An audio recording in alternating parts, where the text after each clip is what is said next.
우리가 매일마다 아무렇지 않게 실천하고 있는 피부관리법, 외모관리법 중에서는 우리의 피부를 알게 모르게 망가뜨리는 것들이 있기 때문에 반드시 잘 알고 계셔야만 합니다.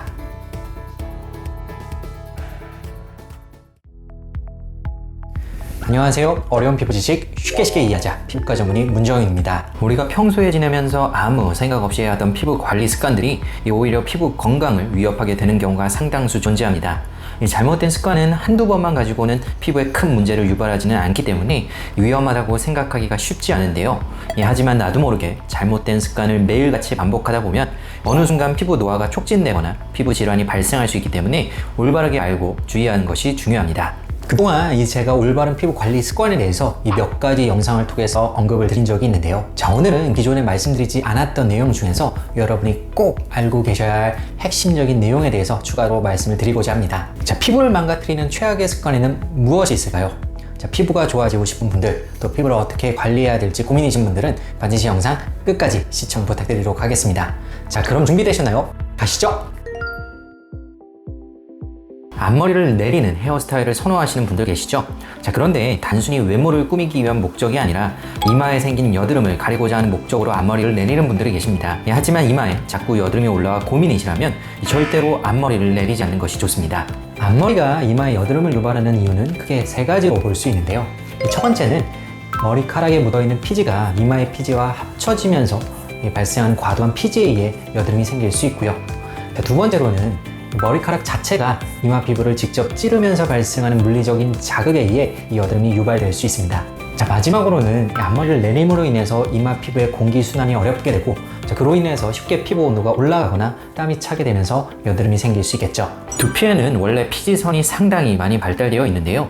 이 여드름이 잘 생기는, 즉 얼굴에 피지 분비가 많은 분들은 이 두피의 피지 분비도 많을 수밖에 없습니다. 이 두피에서 만들어진 피지는 머리카락에 묻어 머리카락을 보다 부드럽고 윤기나게 유지하는 역할을 수행하죠. 따라서 앞머리를 내리게 되면 이 머리카락에 묻어있는 다량의 피지가 이마 피부의 피지와 같이 흡착되면서 더 많은 여드름을 만들어냅니다.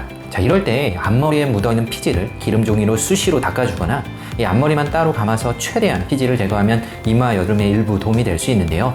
하지만 머리카락에 묻어있는 피지가 100% 제거되었다 할지라도 이 머리카락이 피부를 직접 찌르는 자극이나 공기순환 장애로 이마에 발생하는 땀을 막을 수는 없기 때문에 완벽하게 이마 여드름을 예방할 수는 없습니다.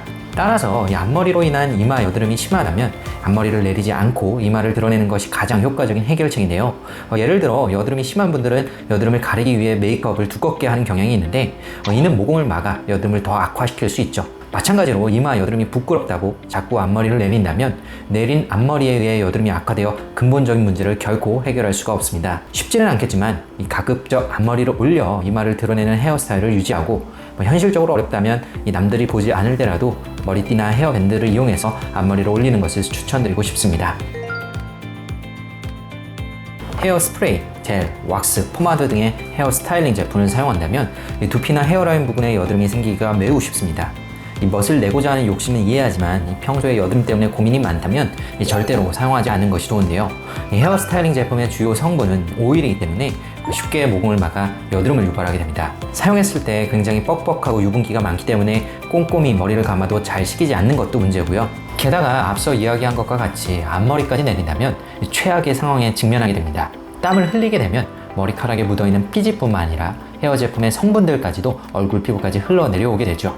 헤어 스타일링 제품을 특별히 사용하지 않는데도 이마나 구렛나루, 목 뒤쪽으로 이어지는 헤어라인 위주로 여드름이 올라온다면 샴푸나 트리트먼트 등의 일반적인 헤어 제품을 의심해 볼 수도 있는데요.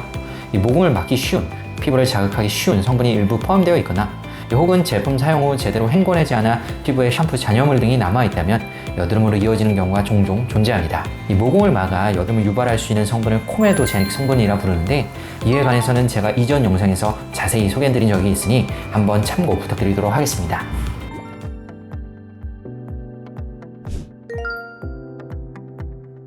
많이 씻을수록 피부가 깨끗해져서 피부에 도움이 된다고 믿는 분들이 계신데요. 실제로 피부에 생긴 트러블이 더러워서 생겼다고 인지하고 하루에 여러 번 씻거나 씻을 때에도 과도하게 바득바득 문지르는 경우가 있습니다. 물론 피부의 위생 상태가 좋지 않으면 각종 노폐물과 세균 번식으로 인해 트러블이 생길 수도 있겠지만 대부분의 피부는 자주 과하게 씻을수록 피부 장벽이 손상되면서 여러 가지 피부 문제가 더 흔하게 발생하고 피부 노화가 더 빨리 찾아오게 됩니다. 개개인마다 피부 타입, 생활 환경 등이 다 다르기 때문에 일률적으로 횟수를 지정하기는 어렵겠지만 아주 특별한 상황이 아니라면 보통 세안은 아침, 저녁으로 하루 2번, 샤워는 하루 1번이면 충분합니다. 너무 자주 씻게 되면 피부 장벽이 손상되면서 피부가 건조해지기 때문에 2차적인 피지 분비가 촉진될 수도 있고요.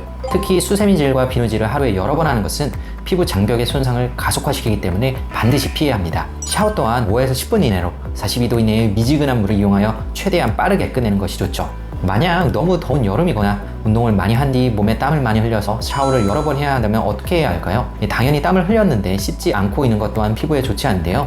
이때는 땀이 다 마르기 전에 샤워기에 흐르는 물을 이용하여 가볍게 닦아주는 것만으로도 충분합니다. 물론 이 샤워나 세안 이후에는 물기가 다 마르기 전에 보습제를 충분히 돋궈요. 피부의 수분이 잘 유지될 수 있도록 신경을 써주셔야 합니다. 지나친 샤워나 세안으로 인해 피부 장벽이 손상되면 피부가 붉어지거나 각질이 생기고 가려울 수 있는데요. 이는 건조성 습진으로 발전하였다는 뜻이기 때문에 반드시 샤워나 세안의 빈도를 줄여야 하고 피부가 건조하지 않도록 보습제를 수시로 도포하는 것이 중요합니다. 만약 증상이 심하거나 쉽게 개선이 되지 않는다면 피부과 진료를 받아보시는 것을 추천드립니다. 우리가 사용하는 기초 화장품은 내용물이 담겨있는 용기의 모양에 따라 단지형, 튜브형, 펌핑형 등으로 구분하곤 하는데요. 이 대부분은 화장품 용기를 디자인적 요소나 컨셉으로 단순하게 바라보고 계시겠지만 사실 그렇게 단순한 문제가 아닙니다. 화장품 용기의 모양에 따라 우리의 피부에 미치는 영향이 상당히 달라지기 때문에 반드시 그 차이를 알고 사용하시는 것이 중요합니다. 단지형 용기는 보기에 고급스럽고 내용물을 끝까지 남김없이 사용할 수 있으며 또 용기 자체가 굉장히 두껍기 때문에 뚜껑이 닫힌 밀폐된 상태에서는 외부 요인으로부터 상당히 안전하다는 장점을 지니고 있는데요. 하지만 저는 개인적으로 단지형 용기를 사용하고 있지는 않습니다. 왜냐하면 단지형 용기는 뚜껑을 열었을 때 공기와의 접촉 면적이 넓기 때문에 오래 뚜껑을 열어두게 되면 내용물이 산화되기 쉽고 또한 아무 생각 없이 손가락을 떠서 사용하다 보면 손가락에 묻은 오염물질과 세균이 용기 내로 들어가서 화장품에 변질이 생길 가능성이 높습니다. 이러한 변질 우려를 막기 위해서는 아무래도 방부제나 살균제와 같은 성분이 화장품에 많이 포함되어야 하는데 이러한 성분 자체도 우리 피부에 좋을 것이 하나도 없죠. 따라서 저는 단지형 용기로 나온 제품을 사용하고 있지는 않고요. 튜브형이나 펌핑형과 같이 공기와의 접촉이 적고 내용물이 직접적으로 외부와 접촉되지 않는 형태로 만들어진 제품만을 선호하고 있습니다. 만약 내가 꼭 사용하고 싶은 화장품이 단지형 용기로만 판매된다면 어떻게 해야 할까요? 그렇다면 뚜껑을 열어두는 시간을 최소화하는 것이 중요하겠고요. 절대로 손가락으로 떠서 사용하지 말고 깨끗한 스패츌러로 떠서 사용하도록 하세요. 스패츌러 역시 아무리 번거롭더라도 사용 전으로 반드시 깨끗하게 소독하고 관리해야만 합니다.